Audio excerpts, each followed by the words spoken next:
হয় ছাত্ৰ ছাত্ৰীসকল, আজি সোমবাৰ আৰু সোমবাৰে মই তোমালোকক প্ৰত্যেককে এটা সাধু কৈ শুনাও। আৰু আজিৰ সাধুটো হৈছে পানীৰ টেপ। আজিৰ সাধুটো হৈছে পানীৰ টেপ। মই অলপ সোনকালে ক'ব লাগিব কাৰণ সময় বৰ কম। কম সময়তে চাব লাগিব আৰু তোমালোকে চাব লাগিব। ইউটিউবত গ'লেও চাব পাৰিবা আৰু ফেচবুকতো চাব পাৰিবা যে এজন বহু ভিতৰুৱা গাঁৱৰ কৃষকে এবাৰ তেওঁৰ গোটেই ফচলবিলাক যিমান তেওঁৰ বেচিবলগীয়া ফচল আছিল সেই বিক্ৰী কৰিবলগীয়া ফচলবিলাক গৰুৰ গাড়ীত ভৰ্তি কৰাই পেলাই তেওঁ বজাৰত তেওঁৰ বহু দূৰত থকা চহৰত লৈ গৈছিল। ৰাতিপুৱাতে ওলাইছিল আৰু দুপৰীয়া গৈ পাইছিল। পোৱাৰ পিছত তেওঁৰ এই বয় বস্তুবিলাক বিক্ৰী কৰি তেওঁ এখন ৰেষ্টুৰেণ্টত মানে হোটেলত খাবলৈ গৈছিল আৰু খাবলৈ যোৱাৰ পিছত তেওঁ তাতে খোৱা বোৱাৰ আগতে হাত ধুইছিল। হাত ধোৱাৰ পিছত আকৌ ভাত খাইছিল আৰু ভাত খোৱাৰ পিছত তেওঁ আকৌ হাত ধুবলৈ গৈছিল। কিন্তু তেওঁ তাতে দেখিলে যে এটা টেপ আছে আৰু সেই টেপটো পকাই দিলে পানী ওলাই, পানীৰ টেপ। তেতিয়া তেওঁ ভাবিলে যে আমাৰ গাঁৱততো পানীৰ বহুত সমস্যা। আমি কুঁৱাৰ পৰা নাদৰ পৰা বহুত দূৰৰ পৰা পানী আনিব লাগে। গতিকে এনেকুৱা এটা বস্তু ইয়াতে মই জীৱনত প্ৰথম দেখিছোঁ, এনেকুৱা পকাই দিলে পানী ওলাই।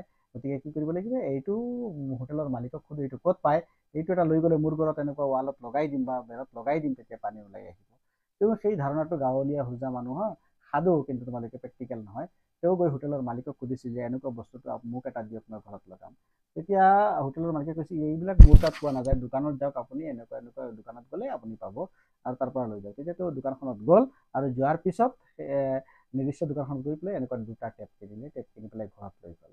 ঘৰত লৈ পেলাই তেওঁ ঘৰত গ'ল। ঘৰত গৈ পেলাই তেওঁৰ ৱাইফক দেখুৱালে, পৰিবাৰক দেখুৱালে যে আজি ইমান দুটা ধুনীয়া বস্তু আনিছোঁ। এইটো তুমি আৰু বহুত নাদৰ পৰা কুঁৱাৰ পৰা কলহ ভৰাই পানী আনিব লাগে, কষ্ট কৰিব লাগে। এতিয়া আৰু তোমাৰ কষ্ট নাই। এতিয়া মই কি কৰিম, এই দুটা কালি ৰাতিপুৱা তোমাৰ ৱালত লগাই দিম আৰু পানী ওলাব। পত্নীয়ে অলপ আচৰিত গ'ল, হয়তো এনেকুৱা কিবা বস্তু হ'ব পাৰে। গতিকে তেওঁ আচৰিত গৈ পেলাই পুৱালৈ অপেক্ষা কৰি থাকিল আৰু পুৱা তেওঁ উঠিলে। উঠি পেলাই আগতীয়াকৈ এইটো কামত লাগি গ'ল। টেপ দুটা ৱালত লগালে, ধুনীয়াকৈ লগাই ফিটিং কৰিলে আৰু ফিটিং কৰাৰ পিছত পকাই দিলে, কিন্তু পানী নোলাল। তেতিয়া তেওঁ ভাবিলে যে মোক হয়তো গাঁৱলীয়া হোজা মানুহ পাই পেলাই চহৰৰ সেই দোকানদাৰজনে নকলি টেপ দিছে বা নকলি বস্তু দি দিছে। গতিকে সেইকাৰণে পানী ওলোৱা নাই, বা নষ্ট বস্তু এটা দি দিছে, সেইকাৰণে পানী ওলোৱা নাই। তেনেকুৱাতে তেওঁ কি কৰিলে, পিছদিনাখন মানে হতাশত গ'ল। তাৰপিছত তেওঁ আকৌ চহৰলৈ আহিল। আহি পেলাই টেপ দুটা সেই নিৰ্দিষ্ট দোকানীক দি পেলাই ক'লে যে আপোনালোকে কি বেয়া টেপ দিছে, মোক ভাল টেপ দিয়ক, হয় নহয়। গতিকে দোকানীবিলাকে চাই টেষ্ট কৰি চালে যে এইটো ভালেই টেপ, এইটো কিয় পানী নোলায়। বোলে তুমি পানী নোলায় কিয় নোলায়, বোলে আমাৰ ইয়াত লগাইছোঁ, আমিতো আৰামত পানী ওলাইছে। তেতিয়া তেওঁ মিস্ত্ৰী এটাক মাতি দিলে যে এই মিস্ত্ৰীটোক লৈ যাওক আপোনাৰ ঘৰত, আপোনালোকক ধুনীয়াকৈ লগাই দিব আৰু অসুবিধা নাই, আপুনি নিজে নোৱাৰিব। তেতিয়া তেওঁ এটা মিস্ত্ৰীৰ লগত লৈ পেলাই আকৌ গাঁৱৰ ঘৰত আহিল। গাঁৱৰ ঘৰত আহি পেলাই মিস্ত্ৰীটোৱে কি কৰিলে, ৰাতি থাকিল দূৰৰ গাঁও। ৰাতি থাকিল, পিছদিনাখন ৰাতিপুৱা মিস্ত্ৰী উঠিলে, তেওঁ টেপ দুটা ল'লে, লৈ পেলাই ক'লে যে ক'ত লগাম। তেতিয়া তেওঁ দেখাই দিলে যে চহৰৰ হোটেলত ৱালত লগোৱা আছিল, আপুনি ৱালত লগাওক। মিস্ত্ৰী ক'লে আৰে ভাই, এনেকুৱা কি কথা, টেপত পানী ওলাবলৈ হ'লে ইয়াৰে এটা পাইপ থাকিব লাগিব, আপোনালোকৰ পাইপটো ক'ত, কিহৰ পাইপ।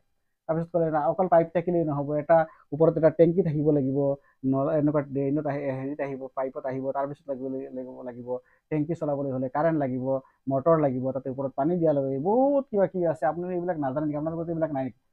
মইতো এইবিলাক নাজানো, মইতো এইবিলাক দেখা নাই, মই খালি টেপৰ পৰা পানী উলিয়াই দেখিছোঁ, টেপ আনিছোঁ। এই আপুনি বুৰ্বক মানুহ বুলি কৈ পেলাই মিস্ত্ৰীজনে ক'লে আপুনি একো আও বাও নুবুজাকৈ, একো আতিগুৰি নুবুজাকৈ কিয় টেপ দুটা এনেই পইচা খৰচ কৰি কিনি আনিছে আৰু মোকো এনেকুৱা ইমান দূৰত আনি পেলাই কষ্ট দিলে। গতিকে মোৰ অহা যোৱাৰ খৰচা আৰু মোৰ হাজিৰাটো আপুনি দিব লাগিব, নহ'লে মই নাযাওঁ। গতিকে তেওঁক উপায়হীন হৈ কৃষকে হাজিৰাটো দিলে আৰু ক'লে নালাগে মোৰ ভাই এনেকুৱা ভেজালৰ টেপ, হয় নহয়।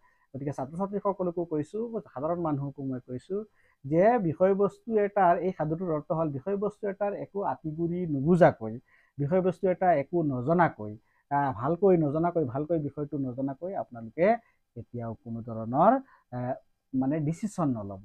ডিচিশ্যনটো লওঁতে বস্তুটোৰ A to Z বুজি ল'ব, বুজি লৈ পেলাই ডিচিশ্যন দিব। নহ'লে আপুনি এনেকুৱা এই গাঁৱলীয়া কৃষকজনৰ নিচিনা আপুনিও এনেকুৱা ঠগ খাব পাৰে, বা আপুনিও এনেকুৱা মানে আচলতে লাজ পাব পাৰে। গতিকে আপোনালোকক কৈছোঁ, ছাত্ৰ ছাত্ৰীসকলক কৈছোঁ, তোমালোকৰ জ্ঞানৰ সময় এতিয়া। এই সাধুটোৰ ইয়াতেই সাৰমৰ্ম যে ইয়াৰ পৰা আমি এটা ভাল মেছেজ পাইছোঁ যে আমি যিকোনো এটা বিষয় ভালকৈ আতিগুৰি মাৰি গোটেইবিলাক জানি লৈ পেলাই তাৰপিছতহে আমি কামটোত হাত দিব লাগে, নহ'লে আমাৰ বিপদ হোৱাটো নিশ্চিত হয়। এই সাধুটো ভাল লাগিলে, ভিডিঅ'টো ভাল লাগিলে নিশ্চয় কমেণ্ট কৰিব, লাইক কৰিব, শ্বেয়াৰ কৰিব আৰু দুজনক জনাবলৈ দিব। হয়, ছাত্ৰ ছাত্ৰীসকলৰ মংগলৰ কামনা কৰি আজিৰ সাধুটো ইয়াতে সমাপ্ত কৰিছোঁ। জয় আই অসম।